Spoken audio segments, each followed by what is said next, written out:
지난 역사를 통해 현재를 돌아보는 역사 평행이론, 날카로운 역사 인식으로 우리 사회를 분석하는 기자, 한국일보 김광원 기자 연결합니다. 기자님 안녕하세요. 안녕하십니까. 예, 코로나의 좀 무더위에 올림픽 소식에 정말 많은 뉴스가 쏟아지고 있는 요즘입니다. 오늘은 어떤 이야기 준비하셨어요? 오늘 좀 듣는 사람 민망한 그런 발언에 관련된 이야기를 준비했습니다. 주한 일본 대사관의 소마 히로히사 총괄공사가 정말 민망한 발언을 했죠. 네네. 저는 이 사람이 한국에 대해서 일본적인 편견으로 가득 찬 사람이 아닐까 이렇게 생각합니다. 그러게 말이에요. 진짜 이게 어떻게 공식적인 석상에서 이런 말이 나올 수가 있지 싶고 믿기지 않을 정도더라고요. 예. 지난주에 제가 외교관들이 국가에서 월급 받는 사기꾼이다 이렇게 했잖아요. 예.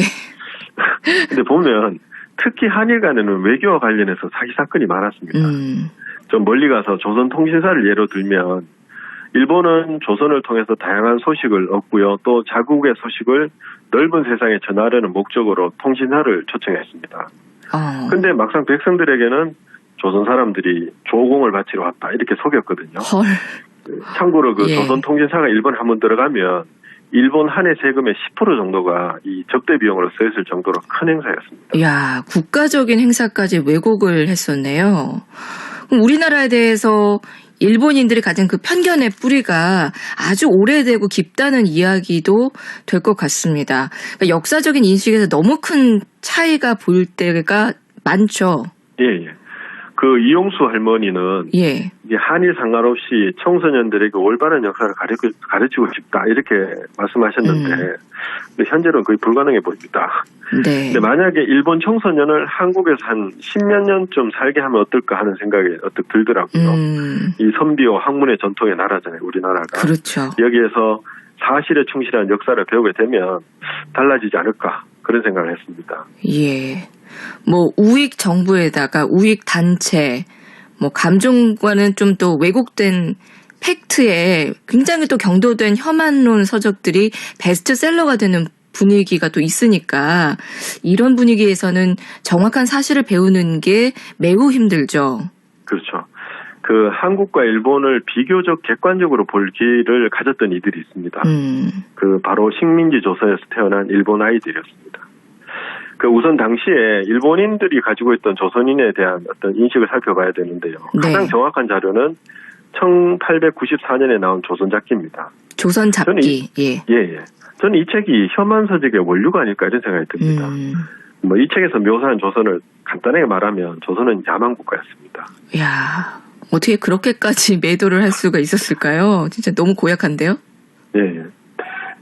오늘 이야기의 주인공은 모리사키 가즈에라는 여성입니다. 네. 1927년에 한국에서 태어났고요. 경주와 대구에서 살았습니다. 근데 이 사람은 조선에서 태어나서 그런지 편견이 별로 없는 것 같아요. 한 번은 일본어를 건너간 뒤에 패망과 일본어를 갔잖아요. 네. 조선 사람들이 부른 노래를 회상을 합니다. 노래가 뭐냐면 앞에 가면 도둑놈, 그 다음은 양반, 뒤에 가면 쌍놈 이렇게 하는데 근데 이분은 앞에 가는 도둑놈이 아마 일본인이었을 거다 이렇게 생각합니다. 왜냐하면 이분이 조선에 있으면서 일본에서 저가로 쌀을 막 사가는 바람에 이 굶주리는 조선 사람들이 많았잖아요. 그런 걸 봤기 때문에 그렇지 않을까 이 생각이 듭니다.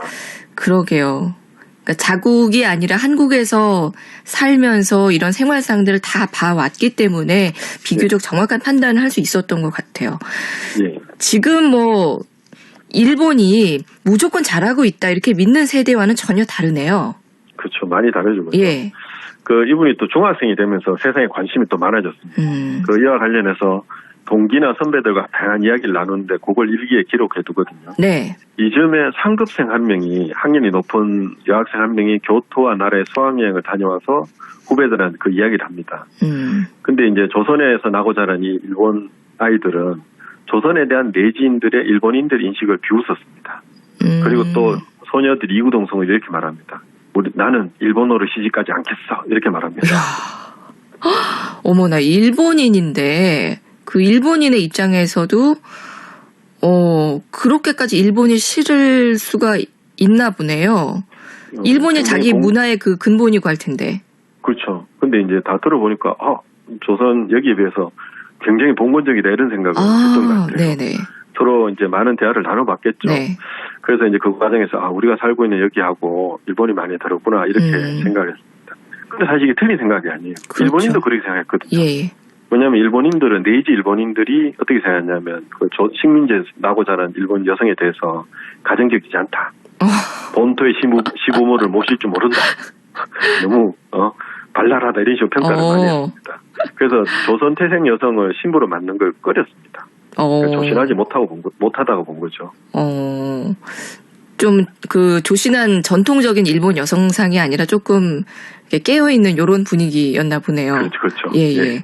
그 사랑손님과 어머니 같은 작품을 보면은 우리도 유교적인 문화에 굉장히 억압되어 있었다라는 생각이 드는데 일본은 좀 그런 분위기가 지금도 약간 느껴지기도 하는데 그 예전에는 그 이상으로 여성들을 좀 억압하고 그런 분위기가 있었던 모양이에요. 그렇죠. 그런 것 같아요. 예. 그리고 또 이제 이런 대화 기록도 있어요. 제가 읽으면서 제가 충격을 좀 받았거든요. 그 일본에서 전학 온 또 여학생 한 명 있었던 것 같아요. 네. 근데 그 사람이 이제 조선에서 나고 자란 일본 소녀들한테 그런 이야기를 합니다. 내가 5살 정도 되는 여자아이를 사서 거드낸 일을 시키면서 키웠다. 이렇게 이야기를 합니다. 그래서 이제 이렇게 기록을 이렇게 해뒀습니다. 일본에서 가난한 사람이 여자아이를 파는 것은 그리 드문 일이 아니라고 한다. 그래서 소녀들이 너무 충격을 받고 이런 말을 주고받습니다. 몹쓸 곳이다. 일본이 몹쓸 곳이라는 거죠. 야, 서커스 다녀도 판다더라. 내지에 그러니까 일본에 있지 않아서 참 다행이야. 이렇게 대화를 주고받습니다. 야, 그 조선 잡기를 완전히 뒤집어 버리네요. 그렇죠. 근데 사실은 가슴 아픈 이야기인데 소녀를 사고 파는 행위는 사실 조선에서 행해지고 있었죠. 일본군 위안부입니다. 네네. 저는 그 인신매매라고 생각합니다. 그렇죠, 사실. 네. 속여서 데려갔고 또 돌아올 길이 없었습니다. 그러니까요. 뭐 야만 하는데 사실은 그 시절 그걸 생각을 하면은 야만은 일본이었죠. 예, 맞습니다. 그 일본군들은 또 자신들의 전쟁을 성스러운 전쟁, 성전이라고 선전을 했거든요. 이 조선에 있던 일본인 소녀는 너무나 훌륭한 명분으로 싸우기 때문에 성전이다. 이렇게 생각하는 모양이다라고 생각을 했거든요. 그러다가 이게 왜 성전이 나냐면 천황, 즉 사람이 된 신이잖아요. 사람이 된 신의 마음을 받드는 군대가 치른 전쟁이어서 성전이란다. 그 설명을 듣고 나서 소녀가 황당하게 생각합니다. 사실은 그 소녀들의 생각이 굉장히 상식적인 거잖아요. 그렇죠. 예. 그리고 또 이제 학교에서 전쟁 시기가 되니까 학교에서 아침 저녁으로 군가가 흘러나왔거든요. 근데 소녀가 듣기엔 그것도 좀 이상한 거예요. 예. 근데 가사가 이상합니다. 가사를 제가 한번 읽어보면 첫 구절이 이겁니다. 바다에 가면 물에 잠긴 시체가 되고 산에 가면 풀이 나는 시체가 되자. 와. 아니 군 가면은 보통 이렇게 뭔가 좀 뭐 이기자 승리하자 이렇게 좀 파이팅 넘치는 이런 분위기로 가는 게 아닌가 싶은데 뭐 그냥 죽으러 가자 뭐 이런 내용이네요. 예. 너무 무섭습니다.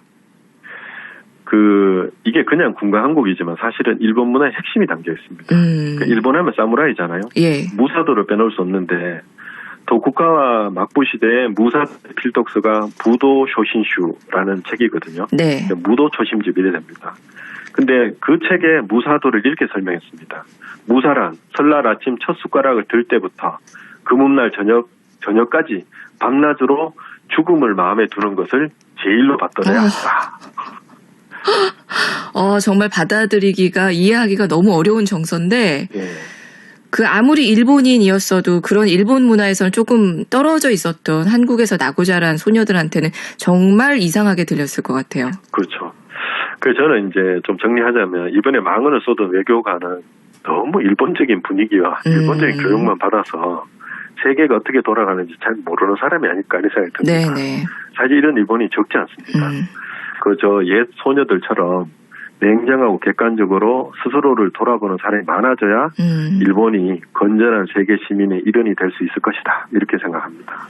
예, 참 안타깝다는 생각밖에 안 들고 아직도 일본이 우길기를 포기하지 않고 있는 것을 보면은 이게 참 갈 길이 멀다 싶기도 하고요.